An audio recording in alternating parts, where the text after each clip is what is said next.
ദുരന്തങ്ങളുടെയും ദുരൂഹതകളുടെയും പിന്നാമ്പറങ്ങൾ തേടുന്ന സീക്രട്ട് ഫയലിലേക്ക് സ്വാഗതം.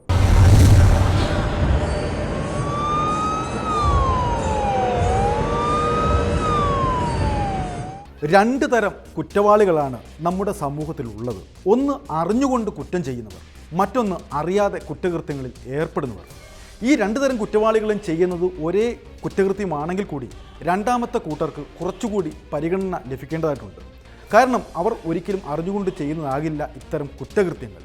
അങ്ങനെയാണെങ്കിൽ സ്വന്തം കയ്യബദ്ധം കൊണ്ട് കുറ്റവാളികളായി മാറിയ രണ്ട് കൗമാരക്കാരെയാണ് ഞങ്ങൾ ഇന്ന് സീക്രട്ട് ഫയലിലൂടെ നിങ്ങൾക്കായി പരിചയപ്പെടുത്തുന്നത്.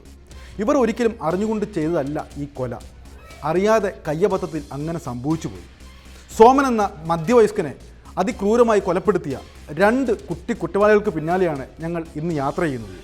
ഒരുപാട് ചോദ്യങ്ങൾക്കുള്ള ഉത്തരങ്ങൾ തേടി.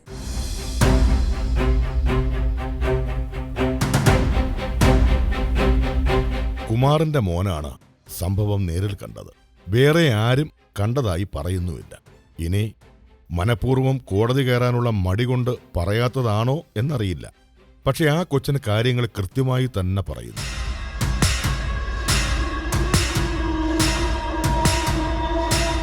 സംഭവം നടക്കുമ്പോൾ ആ 5ാം ക്ലാസ്സുകാരൻ അവിടെ ഉണ്ടായിരുന്നു. സോമൻ മാമൻ ഇരുന്ന കലങ്കിൽ തന്നെ അവൻ വന്നിരുന്നു. പിന്നെ അവൻ്റേതായ ഭാഷയിൽ നടന്ന സംഭവം വിശദീകരിച്ചു. ഇങ്ങനെ ഇരുന്നപ്പം അണ്ണന്മാരിങ്ങനെ ഇവിടെ ഇടിച്ചപ്പോൾ ഇവിടെ ചെന്ന് തല അടിച്ച് ഇങ്ങനെ വീണു. ഇത് പുറത്താണല്ലേ, ഇത് വെള്ളം വറ്റിച്ച ഇത് കുറേ ഉണ്ട്. പാറ അകത്തോട്ട് മുള്ളുപോലെയാണ് ഇരിക്കുന്നത്. ഇത് ഇങ്ങനെ ഒരു പാറയുണ്ട്, മുള്ളുപോലെയാണ് ഇരിക്കുന്നത്. അപ്പോഴേ ഈ വീട്ടിലുള്ള മാമൻ പറഞ്ഞ് ഇത് അടിച്ചിട്ടാലെ എടുത്ത് കരയൊക്കെ ആറ്റാൻ. അങ്ങനെയാണ് അങ്കിളിനെ വിളിച്ച് പറഞ്ഞത്.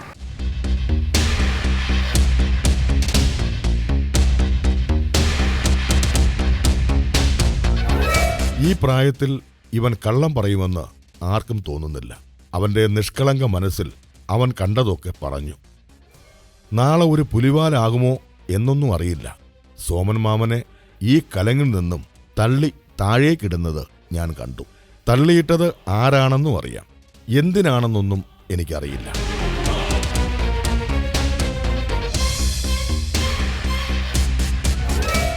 മാമനും ആ അണ്ണന്മാരും തമ്മിൽ അടി നടന്നു. പിന്നെ തള്ളി താഴേക്കിടുന്നതും കണ്ടു. കണ്ട കാര്യങ്ങൾ പോലീസിനോടും നാട്ടുകാരോടുമെല്ലാം അവൻ പറഞ്ഞു.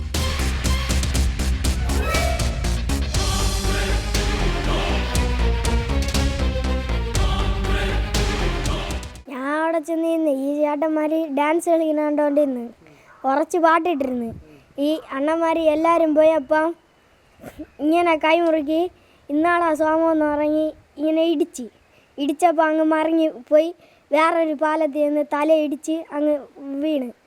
അപ്പോഴാണെങ്കിൽ ഈ ചേട്ടന്മാരെടുത്തിട്ട്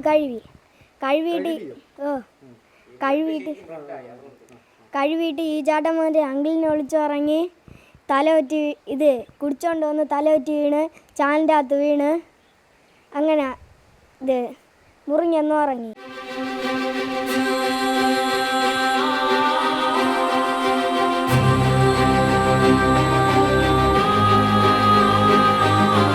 സോമന്റെ മരണമാണ് ഇപ്പോൾ കട്ടച്ചൽ ഗ്രാമത്തിൽ ഏറെ ചർച്ചാ വിഷയമായി മാറിയിരിക്കുന്നത്.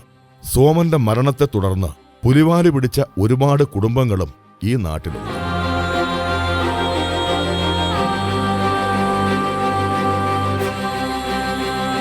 സോമന്റെ മരണമൊഴിയാണ് കാര്യങ്ങൾ ആകെ തകിടം മറിച്ചിരിക്കുന്നത്.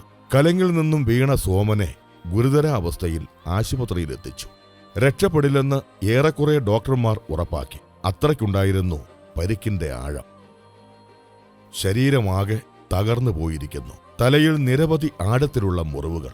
പിന്നെ ഒരേ ഒരു വഴി സോമന്റെ മരണമൊഴി എടുക്കുക എന്നുള്ളത് മാത്രമായിരുന്നു.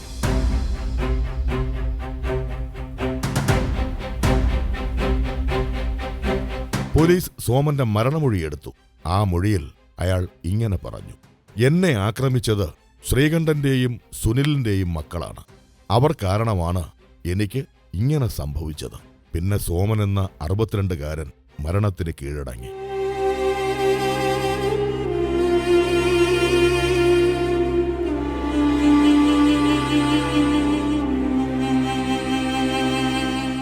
സ്ഥിരം കുട്ടികൾ ഈ വൃദ്ധനെ പലപ്പോഴും ആക്ഷേപിക്കുക ഉണ്ടായിരുന്നു.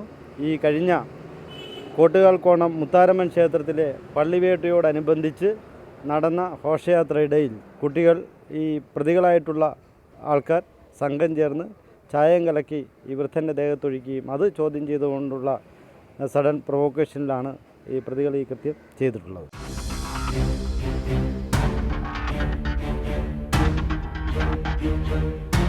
സുജിത്തിനെയും ഷിജോയെയും പോലീസ് പിടികൂടി. സോമനെ കൊന്നു എന്നുള്ളതാണ് കുറ്റം.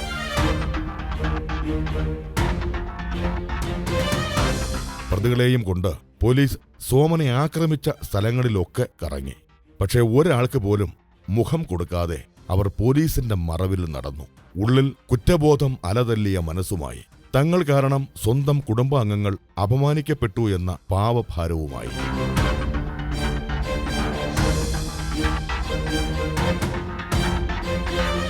ഈ വീട്ടിൽ വാടകയ്ക്ക് താമസിക്കുന്ന ഒരു പെൺകൊച്ചുമായിട്ട് ഒരു ചെറുക്കൻ പ്രേമത്തിലായിരുന്നു. അപ്പോൾ ഇത് ഈ ചെറുക്കൻ്റെ അച്ഛൻ തന്നെ പറഞ്ഞത്, എൻ്റെ അച്ഛൻ്റെ അടുത്ത് പറഞ്ഞു വിലക്കാൻ വേണ്ടിയിട്ട് അവർ പറഞ്ഞു വിലക്കി അതിൻ്റെ ആ ഒരു വ്യക്തിപരമായ വൈരാഗ്യം എന്ന് പറഞ്ഞു കഴിഞ്ഞാൽ അത് തന്നെ ഉള്ളൂ. വേറെ അല്ലാതെ ഒരു വ്യക്തിപരം പ്രശ്നമായിരുന്നു. ഇതിനു മുമ്പേ ഒരു ദിവസം ഞാൻ ഇവിടെ വീട്ടിൽ നിന്നപ്പോഴും ഇവിടെ അടിക്കാൻ വേണ്ടിയിട്ട് ഓടിക്കൊണ്ട് വന്നു ഈ ചെറുക്കൻ. ഞാൻ എന്താടാന്ന് ചോദിച്ചപ്പോൾ അവൻ പോവുകയും ചെയ്തു.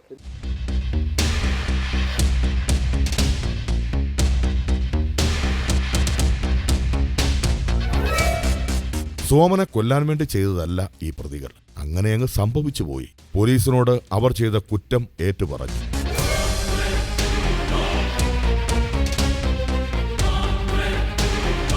ഒരിക്കൽ കൂടി തങ്ങളുടെ ജീവിതം മാറ്റിമറിച്ച ആ കനാൽ തീരത്തേക്ക് അവർ വന്നു. ഇവിടെയാണ് തങ്ങളുടെ ജീവിതം മാറ്റിമറിക്കപ്പെട്ടത്. തങ്ങൾക്ക് കൊലയാളികൾ എന്ന ദുഷ്പേര് നേടിത്തന്ന സ്ഥലമാണിവിടെ. ഒരംഗം നടന്ന കൊലക്കളം.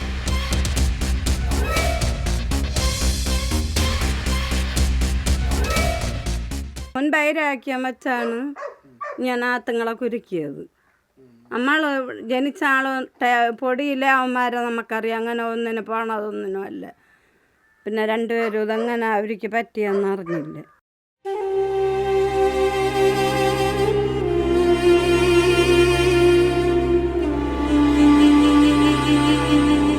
ശ്രീകണ്ഠന്റെയും ഷീലയുടെയും മുഖത്ത് ഉത്കണ്ഠ വിട്ടുമാറിയിട്ടില്ല.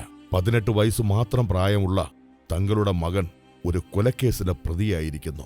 തങ്ങളുടെ അയൽവാസിയായ സോമനെ കൊലപ്പെടുത്തി എന്നാണ് കേസ്.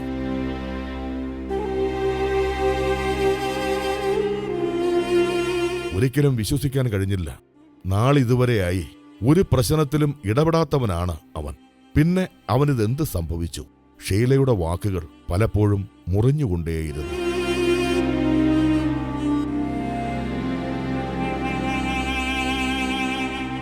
എങ്ങനെയാണ് വീണെന്നറിയില്ല. അതാ ഇവർ മൊഴി കൊടുത്തത് 2 പിള്ളേരെ പേര് കൊടുത്ത്. നമുക്ക് മുൻ വൈരാഗ്യം അങ്ങനെ ഇതുവരെ ഇതായിട്ട് ഒരു ശത്രുതയൊന്നും ഉള്ളതല്ല. പിന്നെ അത് എൻ്റെ മോൻ്റെ പേരും വേറൊരു അപ്പുറത്തൊരു ചെറുക്കൻ്റെ പേരും ഒക്കെയാണ്. അത് ഇയാൾ തന്നെ മരണമൊഴിയായിട്ട് കൊടുത്തെന്നാണ് പറയണത്. ആര് കൊടുത്തെന്ന് എഴുതുന്നത് നമുക്കൊന്നും അറിയില്ല. പേരിങ്ങനെ വന്നപ്പോൾ അവൻ്റെ പേരുണ്ട് എന്നൊക്കെയാണ് നമ്മൾ അറിഞ്ഞത്. ഞങ്ങൾ പേരറിഞ്ഞപ്പോൾ തന്നെ അതിശയിച്ചു. ഇവരിങ്ങനെ 2 പേരെ പേര് ഉണ്ടെന്ന് ഒരു സാറ് ഇവിടെ വന്ന് ഇങ്ങനെ ബാലരാമപുരം പോലീസ് സ്റ്റേഷൻ സാറ് വന്നപ്പോഴാണ് നമ്മൾ അറിയുന്നത്.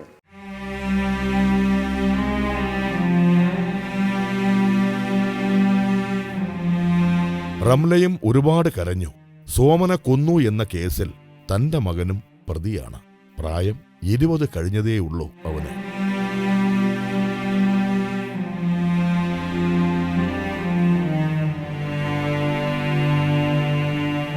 തൊട്ടടുത്ത ക്ഷേത്രത്തിൽ അതിരാവിലെ തന്നെ ഉത്സവത്തിന് പോയി. ആഘോഷം കഴിയുന്നതുവരെ പങ്കെടുത്തു. പക്ഷെ ഇത്തവണ ഒരു ദുരന്ത വാർത്തയാണ് ആ കുടുംബത്തെ വരവേറ്റത്. മകൻ ഒരു കൊലയാളിയായി.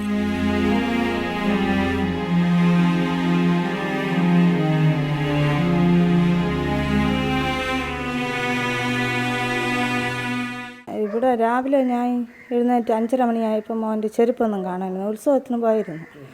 ഇതല്ല ഇവിടെ പള്ളിവേട്ടയ്ക്ക്. ചെരുപ്പൊന്നും കാണാനില്ലാത്തതുകൊണ്ട് അടുത്ത വീട്ടിൽ പോയി അന്വേഷിച്ചു. അപ്പോഴും പറഞ്ഞു അവരെ മോൻ പോയിട്ടില്ലായിരുന്നു, പിന്നെ അവൻ അവിടെ വീട്ടിലുണ്ടെന്ന് പറഞ്ഞു. അപ്പോൾ ഞാൻ വേറൊരു വീട്ടിൽ പോയി. അവർ പറഞ്ഞു ഇതേല വിഴുന്ന ആളിനെ ആശുപത്രി കൊണ്ട് പോയിരിക്കുകയാണ്, കാലത്ത് നിന്ന് ആൾ വിഴുന്നെന്ന് പറഞ്ഞു.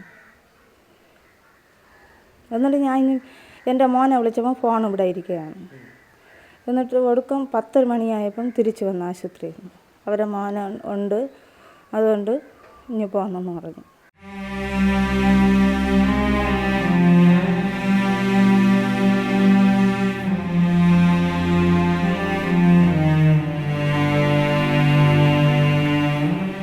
രണ്ട് കുടുംബങ്ങളും മക്കളെ ഓർത്ത് ആകുലരായി. പഠിച്ചു വളരേണ്ട പ്രായത്തിൽ അവർ ജയിലഴിക്കുള്ളിലായി. മക്കളെക്കുറിച്ച് ഒരുപാട് സ്വപ്നങ്ങളുണ്ടായിരുന്നു ഈ മാതാപിതാക്കൾക്ക്.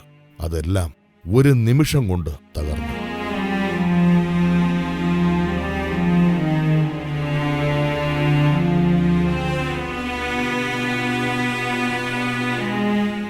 +2 സയൻസ് വിഷയമാണ് എടുത്തത്. അപ്പോഴവന് ഫാർമസിക്കാണ് പോകാൻ ഇഷ്ടം. 2 അടുത്ത് അയച്ച് കിട്ടിയില്ല. അപ്പോൾ ഈ വർഷം പഠിക്കണമെന്നാണ് പറഞ്ഞത്. ആശുപത്രിയിൽ ഒരു മക്കൾ ഒരു ആക്സിഡൻറ്റിൽ പെട്ട് കിടന്നാലും കൊണ്ടുപോകാൻ പാടില്ല. ഇവൻ ഒരു HDS സ്റ്റാഫാണ്, ഇത് പഠിച്ചതാണ്, റേഡിയേഷൻ ടെക്നോളജി പഠിച്ചതാണ്. അതിൻ്റെ ഇതിൽ കൂടെ ഇങ്ങനെ പോയി ആശുപത്രിയിൽ എല്ലാ കാര്യവും അവൻ ചെയ്തു കൊടുത്തു. എന്നിട്ട് ഒരു 2-3 ദിവസം ആയപ്പോഴാണ് ഞങ്ങൾ അറിയുന്നത് അവൻ്റെ പേര് ഇതാ പറഞ്ഞിരിക്കുന്നു. ഈ ആശുപത്രിയിൽ കൊണ്ടുപോയൊരു അടുത്തൊരു പേരുമൊക്കെ അവർ പറഞ്ഞു കൊടുത്തെന്ന് തോന്നുന്നു.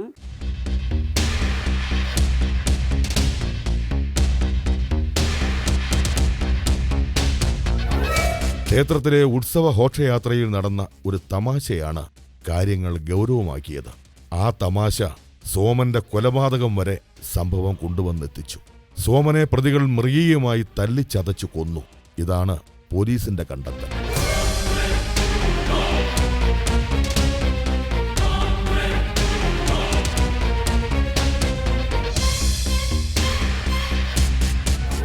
കൊല്ലണം എന്ന ഒരു ഉദ്ദേശത്തോടും കരുതലോടും കൂടിയാണ് ടിയാനെ ഈ 6 അടി താഴ്ചയുള്ള ചാനലിലേക്ക് തള്ളിയിട്ടത്. കൊല്ലാൻ വേണ്ടി തന്നെയാണ്. കൊല്ലാൻ വേണ്ടി പട്ടി വെച്ച് അടിച്ചതിന് ശേഷമാണ് തല്ലിയിടുന്നത്. പട്ടികൾ ഉപയോഗിച്ച് അടിച്ചതിന് ശേഷമാണ് തള്ളിയിട്ടത്.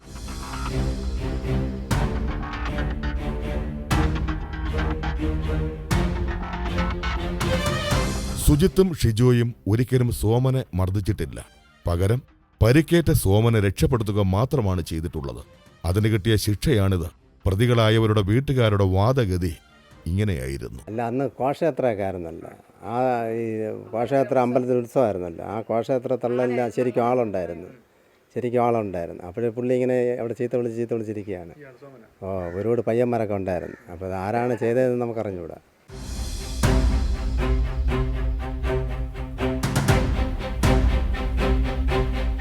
പ്രതികളും സോമനും തമ്മിലുള്ള പടലപ്പിണക്കത്തിന് ചില കാരണങ്ങളുണ്ടായിരുന്നു.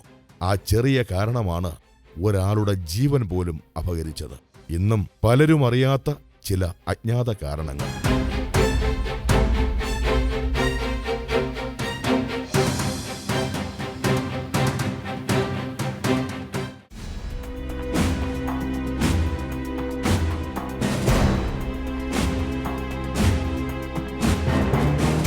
സോമൻ വളരെ കണിശക്കാരനായിരുന്നു. എന്ത് കണ്ടാലും ഇടപെടുന്ന പ്രകൃതം. സോമന്റെ തൊട്ടടുത്ത വീടുകളിൽ താമസിക്കുന്നവരായിരുന്നു പ്രതികൾ. ഒരു ദിവസം പ്രതികളിൽ ഒരാളെ പരുഷമായി ശാസിച്ചു.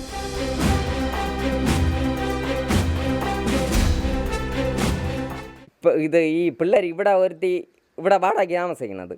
നമ്മളൊക്കെ വീടുകളെല്ലാം ഈ ചുറ്റുവട്ടത്തുള്ള തന്നെ വാടകയ്ക്ക് താമസിക്കുന്ന ഒരു കൊച്ചോ ഇവിടെ ഉണ്ട്.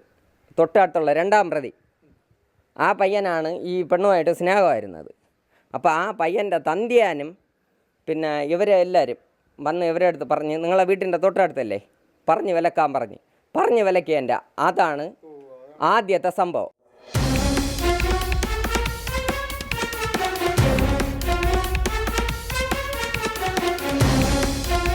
സോമനും പ്രതികളും തമ്മിലുള്ള ചെറിയ പടലപ്പിണക്കങ്ങൾ തുടങ്ങുകയായിരുന്നു അവിടെ. പിന്നെ കാണുമ്പോഴെല്ലാം അവർ പരസ്പരം ഏറ്റുമുട്ടി. പഴയ കാര്യങ്ങൾ പറഞ്ഞ് ഇരു കൂട്ടരും വഴക്കായി.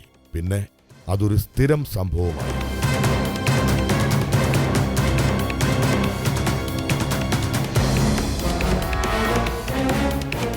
കയ്യോത്തം വരെ യുവന്മാർ ആ സ്പീഡിലവന്മാർ മരിക്കുമെന്ന് പറഞ്ഞ് ചെയ്തോന്ന് എനിക്ക് അറിഞ്ഞുകൂടാ. അടിച്ചു ആ അടിയോടെ ചെന്ന് പാലത്തിലടിച്ച് തല പൊട്ടി. ഇവിടെ 7 കെട്ടുണ്ടായിരുന്നു. എന്നിട്ടാണ് താഴെ ചെന്ന് വീണ് ഈ സൈഡ് മൊത്തം അങ്ങ് പൊട്ടിയത്. ഒരു 2 പേരാണിത് മെയിനായിട്ട് ചെയ്തത്. ഒരുത്തൻ ഇടിച്ച് ഒരുത്തൻ ഒരടിയും പറ്റിച്ചെന്നാണ് എന്നോട് പറഞ്ഞത്. ആ ഇടിച്ചപ്പോൾ ഈ കൈ അതിൽ ഉണ്ട്. ഈ കൈ സകലം ഈ ഇടി കൊണ്ടെടുത്ത് ഇങ്ങനെ സകലം ഇടിയിട്ടുണ്ട്. എൻ്റെ ഈ ചെന്ന് വീഴുന്നിടത്ത് ഈ എല്ല് സൈഡ് മൊത്തം അങ്ങ് പൊടിഞ്ഞു പോയി. പിന്നെ ഇങ്ങനെ തന്നെ ഇരുന്നു. അതിന് ശേഷം എണീറ്റില്ല. നീ മരിക്കുന്നത് വരെ ICയിലൊന്നും പുറത്തായിട്ടുമില്ല.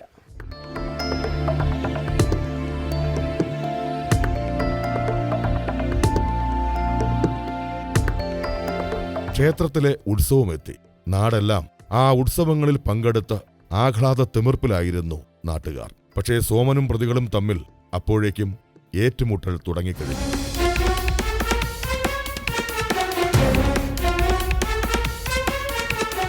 മാസങ്ങളായി അവരുടെ മനസ്സിൽ പതഞ്ഞു പൊങ്ങിയ പക അവർ തീർക്കുകയായിരുന്നു. ആ യുദ്ധം സോമന്റെ മരണത്തിൽ കലാശിച്ചു. കൗമാരക്കാരായ പയ്യന്മാർ പ്രതികളുമായി.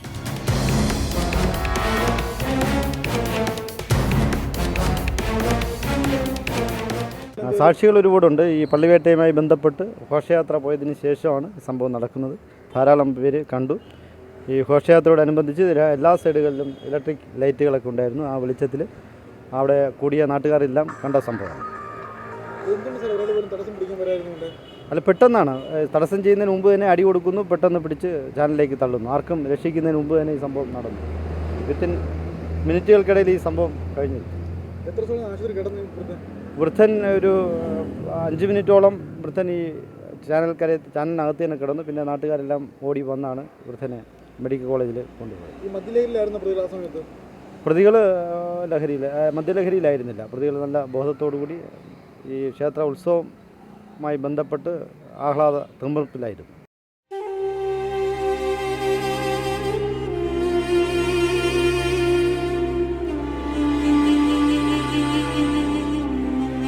ആശങ്കകളോടെ മക്കളെ കാത്തു കഴിയുന്ന 2 കുടുംബങ്ങൾ.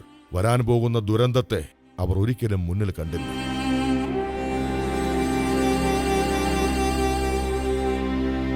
അതേസമയം സ്വന്തം പിതാവിന്റെ ശൂന്യതയിൽ കഴിയുന്ന മറ്റൊരു കുടുംബം. അവരും അറിഞ്ഞില്ല ഈ ദുരന്തത്തിന്റെ അവസാനം ഇങ്ങനെയാകുമെന്ന്.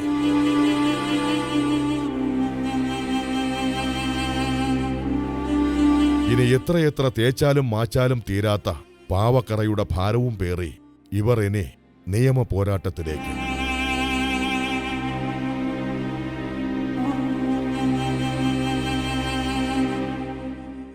തങ്ങളുടെ മക്കൾ കൊലയാളികൾ എന്ന ദുഷ്പേര് നേടിയത് കാരണം മാനസികമായി തകർന്ന 2 കുടുംബങ്ങളെയാണ് ഞങ്ങൾക്കവിടെ കാണാൻ കഴിഞ്ഞത്.